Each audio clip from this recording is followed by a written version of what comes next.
All right, friends, thanks for joining us. Here's the question.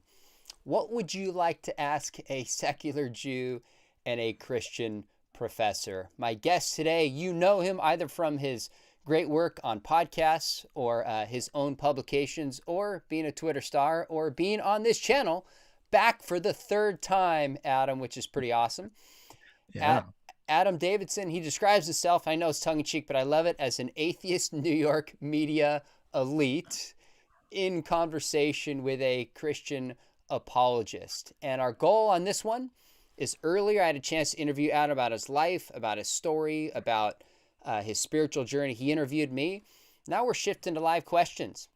And our only agenda here is we're going to start off with 3 to 4 questions each. I think there's maybe some hints about what we might ask each other, but I don't know exactly what Adam's going to ask me. And then we're going to open it up for those of you who are watching to ask one or both of us questions. So we'll get your questions, maybe write in caps question, be as succinct as you can. And if it's for one of us specifically, just write Adam and or Sean, and we'll jump on it and do our best. So you ready to go, Adam? I'm thrilled. I'm excited. Yeah. Well, Um, go ahead. Yeah. yeah. So, and I think we've established, a real mutual affection and respect. So, but I do have some questions that honestly make me a little nervous. I don't think they're like beyond the pale or Okay. anything, but I just don't want to. So I guess one major question I have consistently about you in particular and the evangelical community is the role of the Bible in in a constitutional democracy. And just to, for me as someone who finds the Bible an important text, but not the divine word of God, or certainly not inerrant, or, that is a place that is a barrier to me fully embracing evangelical, anyway. What do you let me just stop there. What do you think the role is in a constitutional democracy? So I love that. And I thought you might ask me this one. So I wrote down a few thoughts. I can roll through these and we can spend a little time talking about this, and then we'll shift to my question. Yeah. I don't speak for the entire evangelical community, and there's a range of views on this. I don't even speak formally for Biola in this sense. I pretty much speak for myself. And I'd say a few things. I'd say, first off, Christianity is not a theocracy. We see that in the Old Testament with Israel, that there was not a distinction between the spiritual religious laws and the state. Jesus said, "My kingdom is not of this world. Give unto Caesar that which is Caesar." So I don't think Jesus came to build a government or a political system. I think he came to build a church. Now, with that said, I see two broad errors. One would be a kind of Christian nationalism, which is basically to say America is a Christian nation and sees America through the same lens that, say, Israel is seen in the Old Testament. So promises directly to Israel are applied to America. I think that's a mistake. On the other hand, I also think secularism is a mistake in the sense where it tries to purge religion from the public square and being a part of the conversation, and Christians appealing to their faith as being one voice among many. So just a few quotes, and we could come back to this, that I thought might be interesting. Is I pulled some of these up, and I can send you the sources if you're interested. But Benjamin Franklin wrote, he said, "The necessity of a public religion. The great mass has need of the motives of the religion to restrain them from vice, to support their virtue, and retain them in the practice of it until it becomes habitual." Thomas Jefferson said, "Religion should be regarded as the alpha and omega of the moral law, and a supplement to law in the government of men." George Washington, "Religion and morality are indispensable supports to political prosperity."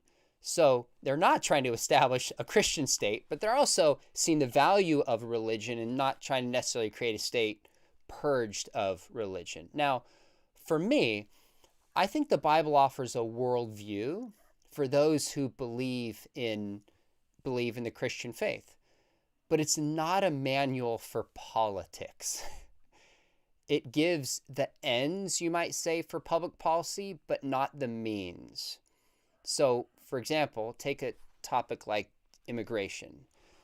The Bible is going to talk about a rule of law and things like justice, but also love and care for immigrants. Now, Christians are going to assess this differently, hence some might be Democrats, some might be Republicans. But the Bible's not going to say vote this particular way because there wasn't a democracy even at the time it was written to. It gives more means, you might say. I'm sorry, it gives more ends than it does means. So what are the ends?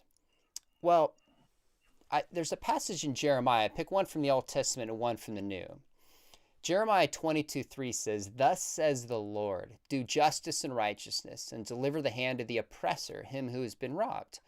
And do no wrong or violence to the resident alien, the fatherless, and the widow, nor shed innocent blood in this place." So even in the Old Testament, God's people are like, follow justice, care for the fatherless, the widow, the orphan, do good, care for the marginalized. You see in the New Testament, Peter writes in 1 Peter chapter 2, he says, "Be subject for the Lord's sake to every human institution, whether it be to the emperor as supreme or governors, is sent to punish those who do evil and praise those who do good." And then in verse 16 it says, "Live as people who are free, not using freedom to cover up evil, but living as servants of God. Honor everyone, love the brotherhood, fear God, honor the emperor." Now, you and I could talk about whether or not Christians are actually doing these things, but biblically speaking, I think there's a command, Old Testament and New Testament. Be good citizens, care for the poor, love your neighbor, that as a whole. Now, a couple more points I would make and then jump in here and tell me what you think. I don't think Christians are to point to chapter and verse and say, here's what the Bible says in this, therefore the government should follow. I think Christians are to make their case from natural law. So one way I've actually said to Christians for years, if I'm speaking and say pro-life, I'll say, I don't reason from the Bible, I'll reason to the Bible. So I'll reason from philosophy, from science, and I believe it matches up with the Bible. But in a state that's not obviously distinctly Christian, we need to make a case whether it's on marriage, whether it's on life, whether it's being against Christianity, where the Bible talks about not being partial. So especially that would apply to race, even though Scripture doesn't define people by their race in this time. So I think we need to make a case from natural law, not just from the Bible itself. With that said, I don't think it's just conservative Christians that appeal to the Bible at times to make their case. And I would say it's people like Newsom in my state, billboards appealing to abortion by saying, love your neighbor, the greatest commandment that Jesus gave. Warnock, who's more to the left, calls himself a reverend and obviously uses that for some political gain. So ton more could be said, but tell me what you think. That's general principles of how I might approach that. No, I love everything you said. That felt and something I can live with in a constitutional democracy. I mean, I think the point is not for us to agree on. I mean, that's the whole point, right? If we agreed on everything, I can point to books that have influenced me. I could point to, say, John Maynard Keynes, The Economist, or Adam Smith, or there's a philosopher, Richard Rorty, who's influenced me as an atheist. And those, it's not that I would say I hold those books above. Oh, did I just go out? Oh, there I am. There you are. Yeah. It's not that I would hold those books above the Constitution or say you must agree with them, but I can acknowledge those are books that have influenced the way I vote, the way I think about voting. So I do think that, and I am feeling like I'm tiptoeing in, but I think it's okay. Go ahead. There are some people sort of in the left camp or the secular camp who essentially see voting Republican and being a Christian as incompatible, and I don't agree with that. I do think that there's a strain of modern day conservatism that I do associate with a lot of evangelicals that is there's sort of almost a delight in cruelty. And I've never seen you do this. I'm not associating you with this in any way. But that's something that just confuses me, sort of not just some practical argument. We feel that our country can't accommodate more immigrants, say, but actually like an almost, celebrating of crushing the immigrants, keeping them out of our country. I could certainly understand having an economic argument that, say, government programs for poor people are ineffective.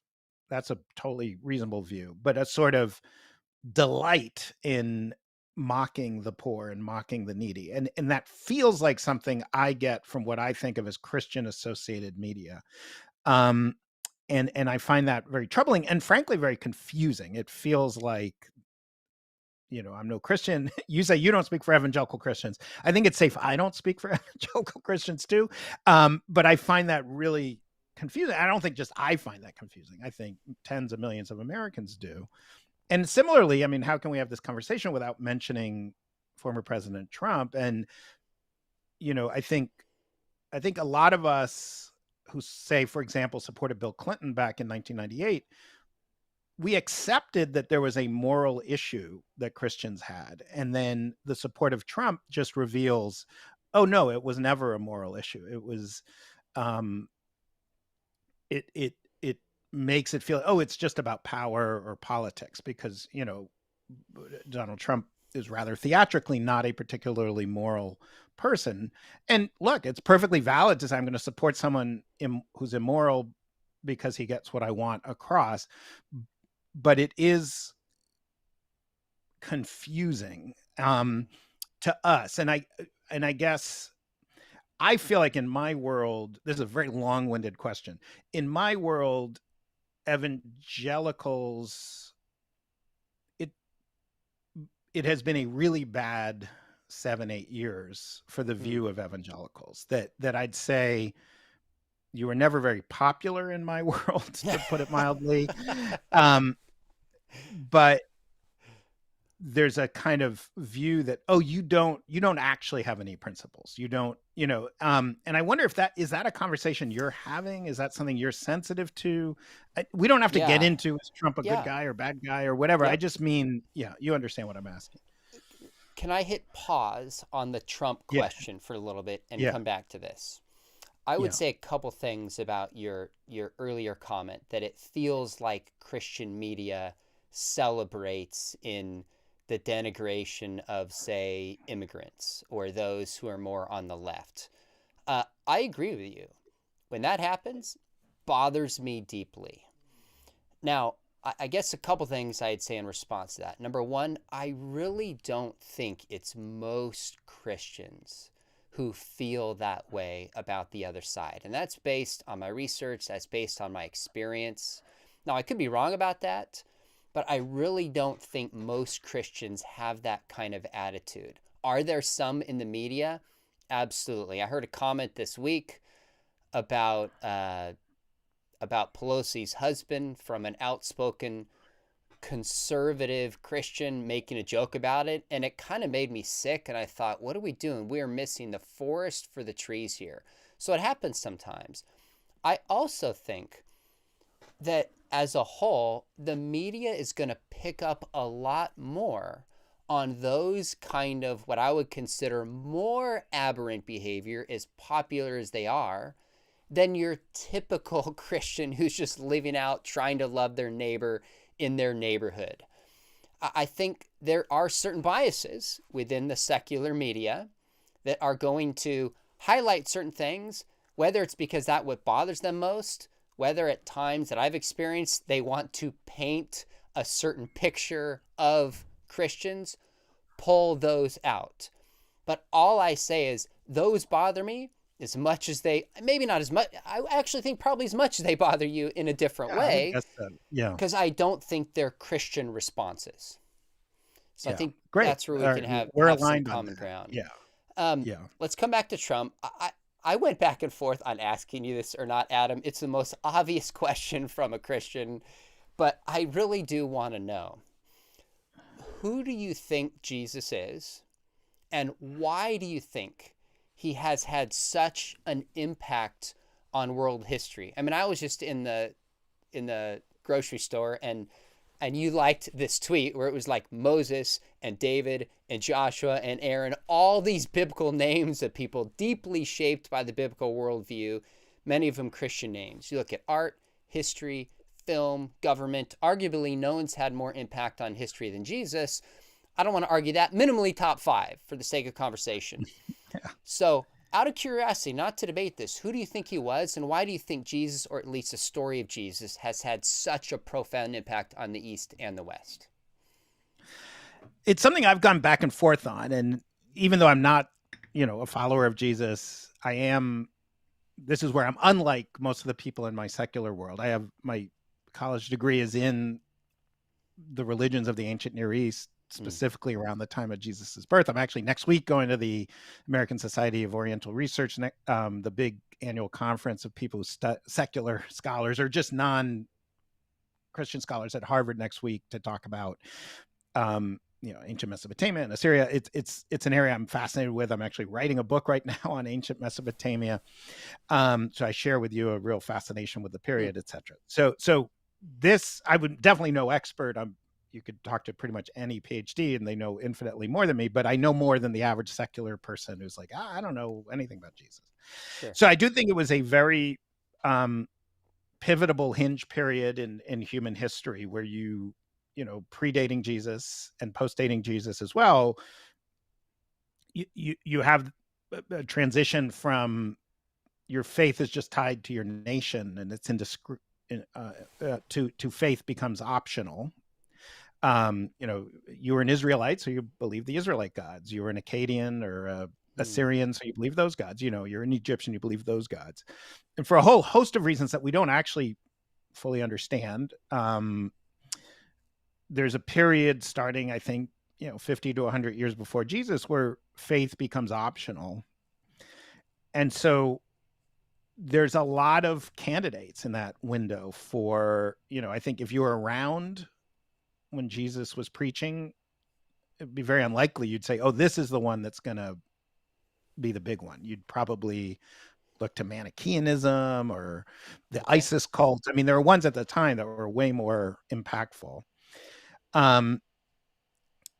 I do think that he did something that was very. Oh, shoot.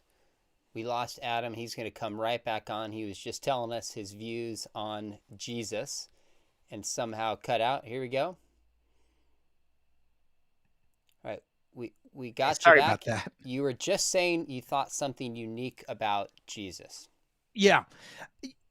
So if you think of that transitional moment when you just believe the things your parents believe, to I have to choose there, or I get to choose there, and he seems, from what we can tell, the Q text or whatever, what seems to have been the actual words of Jesus, he seemed to have a way of simplifying and clarifying some basic morality that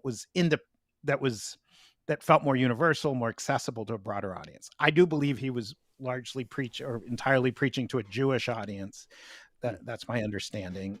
I think it's hard for me to differentiate Jesus and Peter and Paul as, kind of this group of people who created this thing called Christianity. So do I think that there's something inherent in Christianity that makes it last? Yeah, clearly. My mind goes to languages that, if you find languages spoken by a smaller group of people, indigenous languages, they tend to be more complex. They tend to have more idiosyncrasies, and big universal languages like English, like Han Chinese, even like Hebrew and Aramaic. I don't mean simple as like they're dumb. I mean simple like they're easy to accept and to Sure. share and to tell someone else about. So that to me is how I see Jesus as differentiated. So to me, it wouldn't touch on truth claims or he got something right that other people got wrong. It's more he was, you know, to use a modern term, he was able to memify or make viral some ideas that were very complex. Okay. Um, yeah, that would be my take. No, that's great. So I would just make sure I understand. So Jesus came at a certain time that helped the message spread, and he communicated a message that was not necessarily unique to him, but whether with stories or another fashion that just caught and hence took off because he was a good communicator more so than anything else. Is that a Yeah, fair and summary? clarifier. Yeah, yeah, Clarifier. Okay. yeah. And again, I think it's hard to differentiate. You know, in my view, if Paul had never been born or never became a Christian, would we be talking about Jesus today? My instinct is no, we wouldn't be. Um, and I think it's probably inevitable that out of that period, some universal religion with clear, shareable moral claims and a simple, accessible story would have spread and become big. Maybe it would have been four of them and not one of them, but Okay. you know, and we see that right with Islam later and a more portable Judaism. You know, Judaism is also going through a major change at the time from a sort of geographically located temple religion to a more portable religion where people all over the world, a smaller number, but can worship. Totally fair. That's helpful. Just looking Yeah. for clarity. Well, shift back. Yeah. Your turn. Those of you watching, again, if you have questions, type bold question. I've seen a few come through, and Adam, Sean, both. We're going to come to those after we have a couple more here. So just state those in there. And if you're enjoying this, give us a thumbs up too. Adam, we could go back. I wasn't punting on the Trump question. We can go there if you want to. Um, well, so I have another question which does touch on politics, but and I'm going to bring up abortion. Okay. Um, my understanding is that until relatively recently, so until the mid 70s, the vast majority of evangelical Christians were comfortable with abortion. They did not believe conception. You know, there's a lot of quotes about this. Christianity Today in the 60s had a famous editorial saying this is a contentious issue. We all have different views, but every evangelical Christian believes that a woman that it's appropriate for abortion to happen. And you know, and the Southern Baptist Convention was supportive of Roe v. Wade in 73, 74. And it was general, you know, even on Catholics, you know, it wasn't until 1869 that it's the Pope was named, is it Pius the Ninth at that time? I'm forgetting which Pope. Says, you know, we even his argument, kind of following Augustine, is we don't know when life begins, but it's safest to say it begins at conception because then we've covered our bases basically. And I've been researching the view of when does life begin going back a long time. Now, obviously, people didn't understand the biology we understand at this time, but there was always a view that there's something between conception and birth. Sometimes it was 20 weeks, sometimes 40 weeks. I mean, it was never 40 weeks. Sorry. Sometimes 40 days, sometimes 20 weeks, where God performs some act and turns this lump of cells or lump of whatever they thought it was into a life. So I'm not asking, I'm really in this conversation not trying to challenge you on whether or not life begins at conception. That's, you know, we can have that conversation too.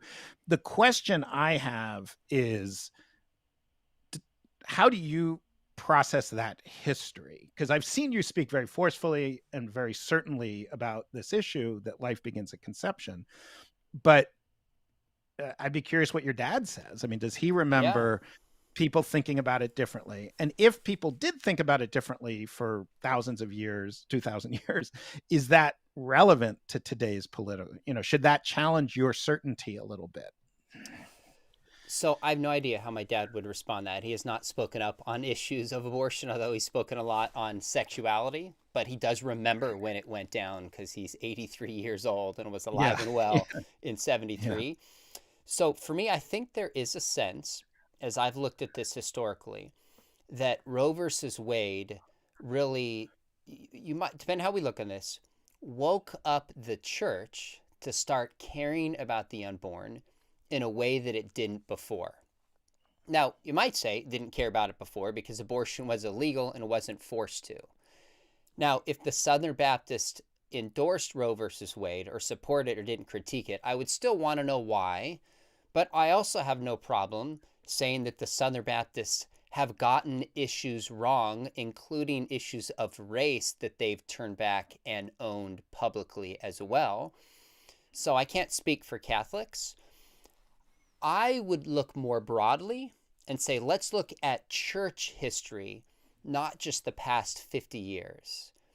And as a whole, the Christian church has been unequivocally pro-life since its inception. Now, the Bible doesn't distinctly mention abortion, and I think there's some reasons for that. I think because to be childless was considered a curse in the Old Testament. It was in some ways unthinkable to the Judeo-Christian mindset to have an abortion. Now, I think the Bible is very clear that the unborn are human beings. We see John the Baptist as John the Baptist leaping in the womb on the news of the birth of Jesus. That's actually John the Baptist in there. We have the same words used in both Greek and Hebrew for those outside of the womb and those inside the womb. So it's an artificial distinction, I think, on a Judeo-Christian worldview to say birth is what all of a sudden makes somebody alive or a person. So I also would say the Bible is very clear in commandment number 6, do not kill. That would imply to an innocent human being. You see documents like the Didache in the first century consistently condemning abortion. As I understand it, throughout church history, that's the position that the church has held.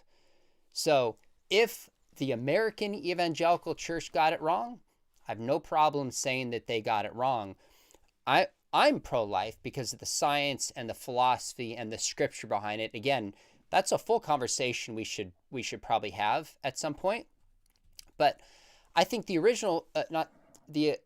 recent Supreme Court ruling that Alito wrote, I read it pretty carefully, and I think he made an interesting point. He said, you go back and you look at even in certain circles, and I don't recall if he was talking about American circles or if Christians agreed with this or not, how quickening was determining when the woman felt the kick was the moment that the unborn was alive, and then taking its life was not justified after that. And Alito makes the point. He says it's not that they thought abortion was born. They just didn't have the science to understand that it was a living being before that moment. And the moment they noticed that it's alive, then it was ruled to be wrong. So there has been some debate about that science, but the idea that all human beings should be protected has never been a debate within the Christian church since its inception. Did that at least? No, that's very helpful. The just to clarify, and again, I feel like let's have the bigger conversation some other time, but Okay. the claim is not that nothing happens till the baby's born. The claim would be that, and there are Bible verses that seem to suggest this, that there's a knitting in the womb, that there's and some of these are Hebrew words. I'm now talking Old Testament that are only used once. So we sort of think they mean, we call them fetus or something. We don't actually know what they mean. Because when a word is just used once, it's really hard to know. But that I just wanted to make clear that the John the Baptist or other, that it's that my understanding is people had miscarriages. They understood that there's something going on that will lead to life. And then there's something else that happens within the womb, usually around 20 weeks, that then turns it into a human. And that there was a view that God, that's, in the tradition, I grew up, the Jewish tradition, the mark on, what do you call this? That was an idea that an angel taps your, Okay. your lip right when you're born. So anyway, but that was a helpful read on the history. That was very helpful. Good. I can't speak too much to the Jewish tradition, but I can speak to the Christian tradition and understanding.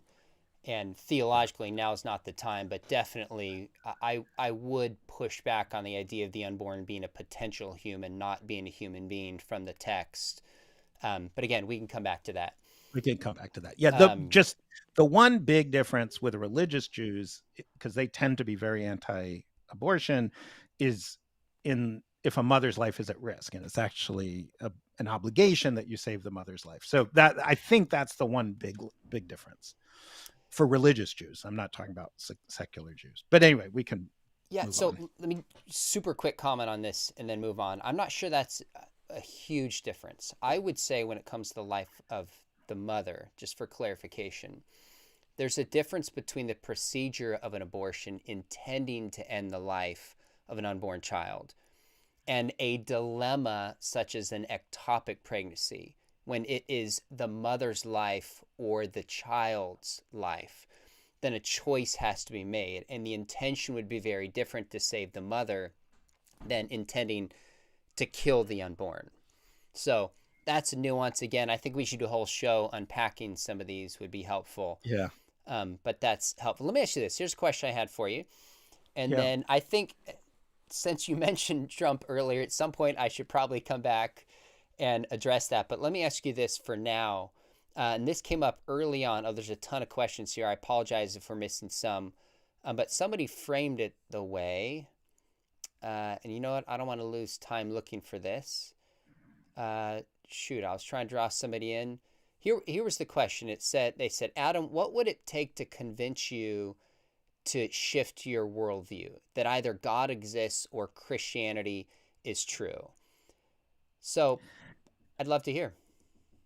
Yeah, I mean, I've thought a lot about this, and in my early 20s, when I was first engaging evangelical Christians in a fairly intense way, spending a lot of time at Moody Bible Institute and with others, I actually had this fear, and my parents had a big fear that I might just convert. I never was tempted, never once, but I just was afraid. I mean, it almost felt, I don't mean to say this in an insulting way, but it's like being in a ward with a bunch of people who have an illness and being afraid I'd catch it. That was like the fear.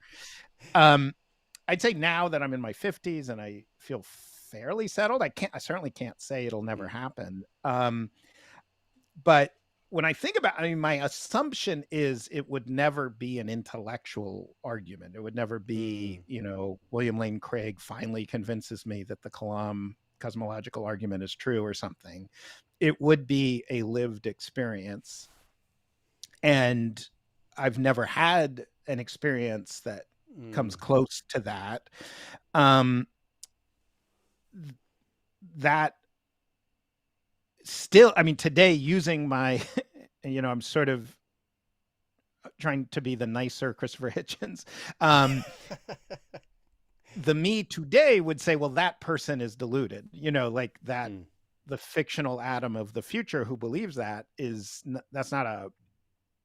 that would mean, like, not only did I have that experience and I believed in God, but I also had shifted how I process truth, and accept an emotional experience as evidence, as opposed to some kind of satisfying intellectual argument. So it feels like almost like that's a different person who would believe in God than the person I am, which maybe is a way to think about being born again.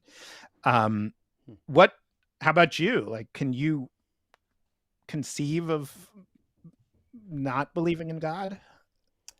I have wrestled with this pretty deeply in myself. went through a period of questioning. I think I shared this in our last conversation. I think I was about 19 or 20. And I remember really feeling the weight of, boy, if I don't believe in God, whether it was emotionally, relationally with my family, my future, whatever. I'm not at that point right now. I'm pretty settled in what I believe. I live in somewhat of a tension. I'm confident Christianity's true, but I always try to read books and engage people with a willingness to change if I were wrong, given what's at stake. So I think if somebody convinced me, the obvious one is that Jesus had not risen from the grave. I mean, 1 Corinthians 15, 14, and 17 says, if Jesus is not risen, our faith is in vain. I mean, Paul powerfully and uniquely ties the truth of Christianity to a single testable historical event. If it's true, if it happened, Jesus is God, Romans 1:4. If it didn't, Christians are to be pitied. We are still in our sins and we've wasted our lives. So I think if they found the body of Jesus, and of course, how we would know it's the body of Jesus, those are separate questions.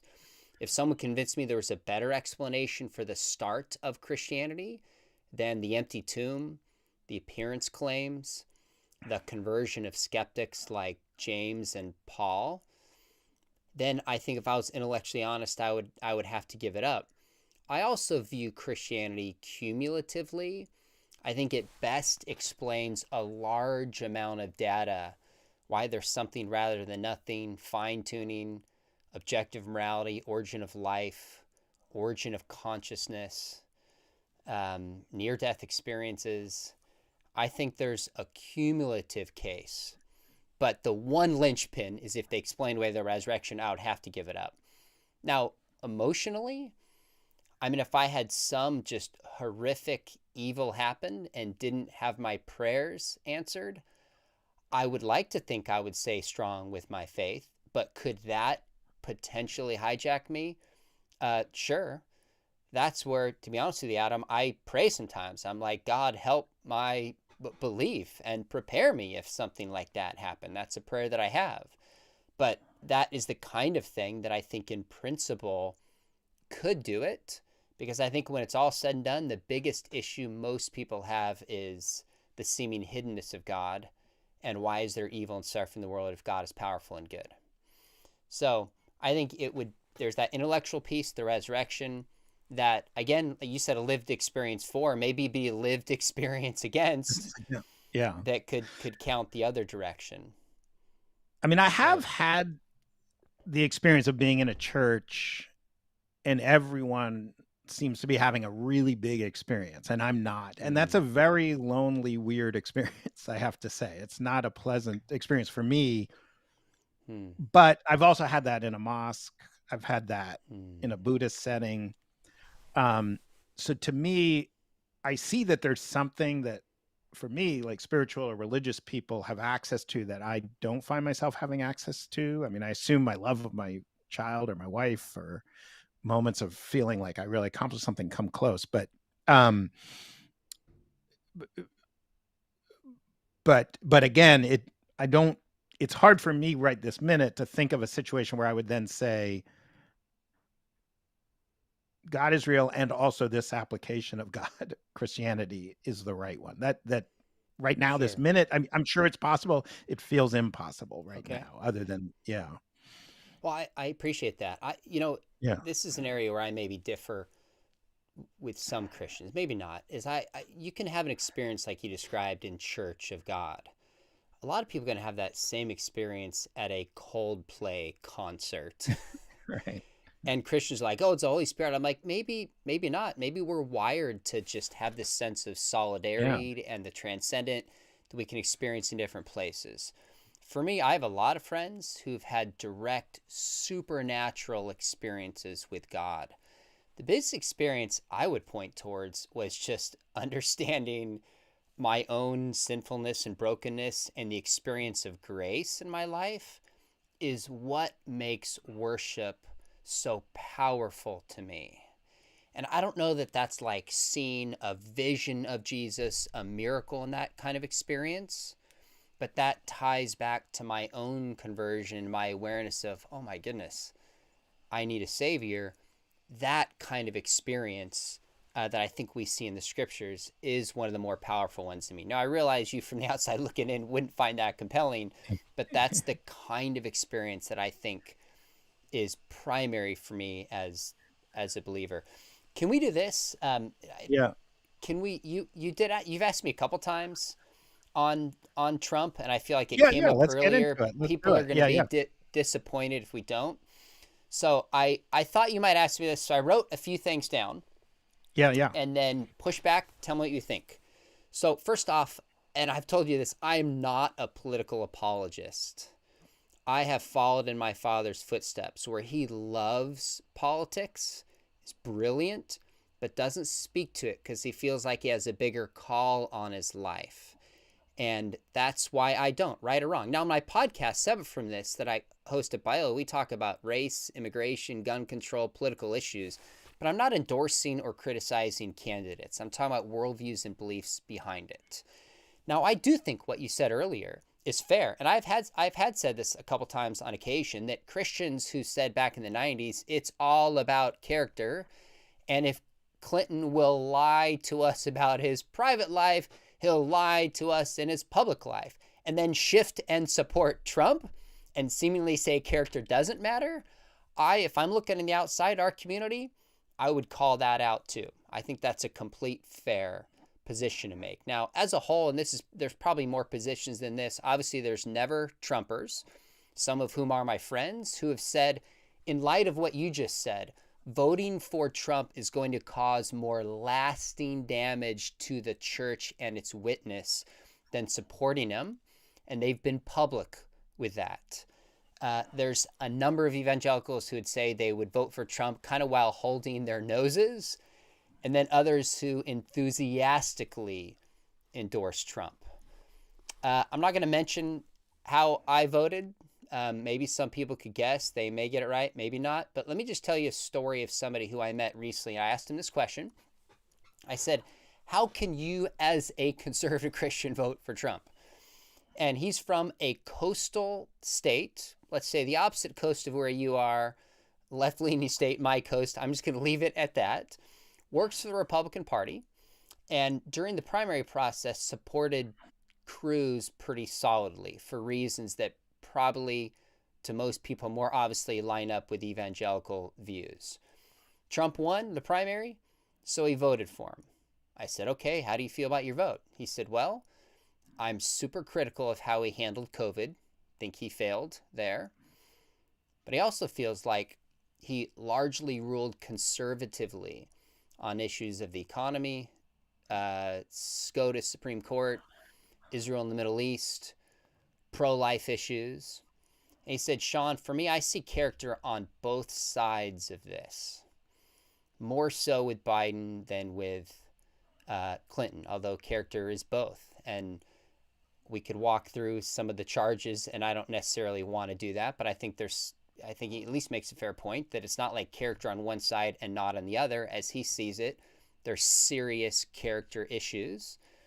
And he goes, Sean, politics is a question of compromise. It's not black and white. Who's going to bring the ultimate good for a season? So I don't know that voices like that often get picked up in the media. I think it's easier to paint certain more outspoken pro-Trump voices as representing all evangelicals. I think there's a lot of very thoughtful, nuanced evangelicals that I meet, that I talk to in my circles, who think about this and wrestle with this and have gone back and forth and maybe voted differently in 2016 than 2020, etc. But I think the one other piece that we hit on earlier that somebody outside of the evangelical community has got to realize is how big an issue abortion is. And when I asked an outspoken Christian about this, he said even in really what is more important than character is abortion. Now, again, we don't have to debate this, but if you are an evangelical and you think all life has value, black, white, rich, poor, male, female, gay, straight, immigrant, someone who lives in the country, in the womb, outside of the womb, And then in particular, we have the duty to care for the most vulnerable amongst us. And the unborn are the most vulnerable. That issue is just paramount and viewed by many evangelicals as just being, uh, many would compare it to slavery in some cases, in terms of how evil it is. So that piece has to be a part of how people understand voting for Trump. Now, I would say there are some differences now. Some people, he said, looking back, he goes, in 2016, I don't think there's another candidate who could have won and potentially defended life, preserved religious liberty. But now in the present, given things that have changed the past few years, that there's other candidates, it is a very different metric than it is. So that's how he answered it. I'm not even necessarily saying he's right, but that's how one thoughtful Christian made sense of that question. Yeah, and I certainly understand the abortion point. Like, if I truly believed in my soul, there are millions of lives being killed every day, every year. I get that. Couple quick things just to respond. One thing is, do it. I'd say there's a rethinking of Bill Clinton in my world. And I don't know about the institutional Democratic Party, but I'd say there's an increasing low opinion, even though most of us who are old enough were very pro Clinton at the time and very critical of the impeachment. It's gross to be a big, powerful guy. It was in his 50s or 60s and taking advantage of that with a 23-year-old girl and then holding her out to dry in front of the world. I mean, it is disgusting. I also think, me and a lot of other people, I reported on Jeffrey Epstein. I'm deeply troubled by Bill Clinton's, second to Ghislaine Maxwell. Bill Clinton was the most frequent passenger on Jeffrey Epstein's airplane, including flights with these young girls. I mean, if you were on an airplane with some rich friend and he had all these 14-year-old girls on the plane, I think who weren't related to him, I think you'd be pretty confused. And these are not tricky morality questions. So I do think Bill Clinton's a very problematic character, and I would like him to not be a part of the Democratic Party, and I think a lot of people agree with me. Wow. Saying all that, I think Donald Trump is a unique force in our world. I spent a lot of the last few years reporting on him. I know a lot of the people who work with him. I've spent time with people who know him very well. He is one of the most, sexual morality, business morality, family morality. I mean, one of the grossest human beings. It's almost unimaginable. And whatever people think, it's much, much worse. So I'm very resistant to the idea, people are bad on both sides. Of course they are, but he's really bad. He's there's no figure like him that I can think of in American history, certainly. You'd have to go to like Idi Amin or Saddam Hussein, these people who just are theatrically, I'm tempted to use the word evil. So personally, leaving aside the politics, but I don't want to get on a big soapbox about that. I just wanted to resist people are bad on both sides. He's uniquely bad. I think that would be my claim. Okay, that's a pretty powerful comparison with people like Saddam Hussein. And again, I have no personal stake in defending Trump or any politician whatsoever. I think we're trying to clarify why people vote and approach things as they do. And it does raise the larger question, how much should character matter versus how much somebody votes? But fair point. That at least helps me to see where you're coming from as you analyze the larger evangelical community and the way it votes.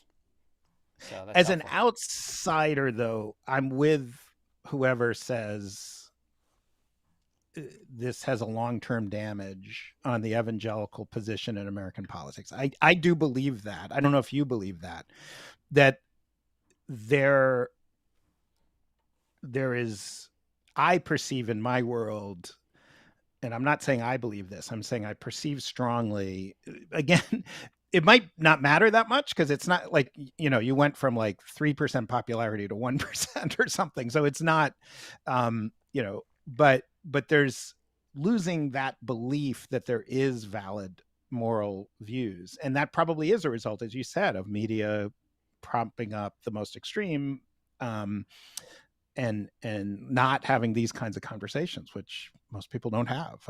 That's why you and I are excited to do this. I guess I'd say a couple Yeah. things. I think the long-term impact, the jury is still out, and it somewhat remains to be seen. I think Yeah. time will tell on that. Um, but yeah, Yeah. Fair fair enough. question. I don't think we're going to settle that, but that Yeah. is definitely helpful for me to see where you're coming from. Do you have, guy? There's a ton of different questions here. And Yeah. by I'm the happy way, to go to those. Ray Darabont, one of my students, says, "Adam, thank you for being so honest. It's refreshing." So Oh, that's great. that's Hi, great. Ray. Let me pop down here. Oh, there's a ton of comments without question. I'm not seeing it. Do you have another uh, question you wanted to jump on? Oh, this is well more about Trump. I don't really want to talk about Trump anymore. Yeah. Yeah. Okay, Um, let me just ask you this. I just want to know. yeah. Uh, one of the claims people might make is that Trump was embraced by many people in politics on the left until he ran for office and seemed to give a pass to his character. And I'm not going to name anybody specifically, but then as he came out, critiqued the media, voted more conservatively, then this character stuff came out. Do you think that claim is false? Is there some truth to that? That's Yeah. what No, this comment was about. I can say that is, I lived in New York City in the 70s and 80s and 90s. Like, he has never, if you go back and read Spy magazine in the 80s, we've known about him as Hmm. even for New York in the 80s, the coke filled sex, drugs, and rock and roll New York in the 80s, he was an outlier as a bad dude. So that I fully reject. That is Okay. just, I've never once heard of him as anything other than, I think it's the immorality and also just the fraud. He's never really been a successful business person, but he inherited a lot of money from his dad, lied about it. Anyway, we don't have to go down that path. Sure. I do Fair have enough. a question for you. Okay. So one of the most profound things happening right now in America is the rapid increase of the nuns, the NONES, the I don't believe. And in a secular view of the world, this is consistent with an idea that science better explains the world, and that we've sort of been waiting for the diminution of faith. I, not that long ago, when I was a kid, being an atheist was a radical act, even Mm. in secular New York City. Now it's almost de rigueur. I won't, probably in my lifetime, we'll see an atheist president, maybe. I don't know. Is that possible? So, but the numbers are striking, from, I forget the exact, but from 6% to 25%, something like that. And the fastest growing group. How do you make sense of that in a Christian biblical worldview? That's a great question. I would say a few things. I'd say, number one, the group nuns, NONES, are not necessarily atheists or those who don't believe in God. It tends to be those who don't identify with a particular religion. I don't have the stats in front of me, but the amount who would still say Jesus is God, they pray, even go to church, is more significant than many would recognize and concede. So it's not entirely a shift to atheism. Now, those who don't identify as God, I just saw a Pew poll that said it definitely has increased. It had always been historically about 2 to 4%. Let me see, I'm trying to remember the stats I've got on my phone. I think in 2013 was the first time it dipped into double digits. And then maybe it's like 13% in 2022. So there is an increase in those who define themselves as atheists and don't believe in God. but not all the nuns necessarily reject that. I Right. think a lot of what's happened in the church is people used to identify that they believed in God, but never really did. We're seeing a larger move away from how people identify themselves, as opposed to a real shift in worldview itself. Now, I think there is some shift in worldview taking, but for a while, it was like if you're American, you like apple pie and baseball, and you consider yourself a Christian. Well, those days of identifying oneself are done. Now, if we look at the reasons why some people do leave the church and some do leave the faith, some of those reasons, I think, lay at the doorstep of the church. Some of the top reasons are the hypocrisy and the failure within the church. Barna's study on Gen Z points this out. Historical failures, whether it's sex abuse scandals, quite a few would say that the church, many evangelicals, are too in bed with a particular political party. These are criticisms of the way Christians have carried themselves. That's a piece of it. I think there's a lot of questions around sexuality and identity that I hear frequently. And there are some questions about science and faith. So I think there's a shift in secular ideas shaping our culture and the church, but I'm not sure it's as large of a movement away of those who truly believed as a clarifying of those who actually do believe. And I think there's some studies that even the evangelical Bible-believing church is strong as a whole, Southern Baptists aside. I actually think, again, this is a separate topic. I think Stephen Meyer covers this. Stephen Meyer, in his book, The Return of the God Hypothesis, that the science is pointing the opposite direction. The more we probe into the cell, the more we probe into the structures of the universe, the more we see signs that there is a God, and the evidence is pointing that way.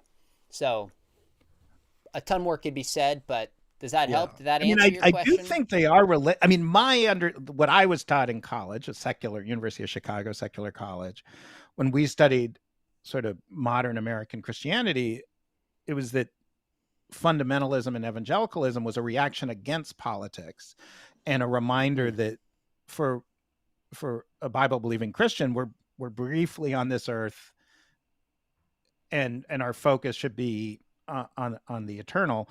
And then this sort of post Falwell obsession with politics as kind of a turnoff. And I do think, for me, I wonder, we keep veering into politics, but Sure. to me it kind of makes Christianity seem smaller when it's like if I'm an apologist for Christianity, I want to be like, no, we're about the entire, we're not about 2 years or 4 years, or we're about like how the very matter in the universe was created. We're about how life will continue for infinity.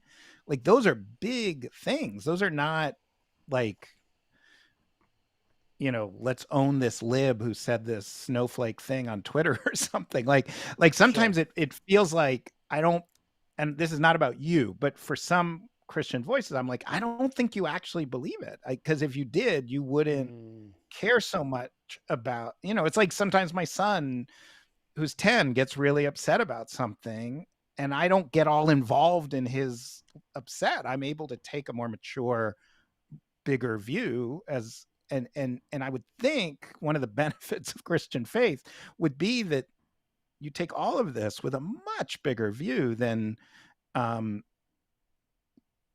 whatever Tucker Carlson is freaking out about tonight or something. Like what petty little political points you can score and own the lib who's, that kind of thing.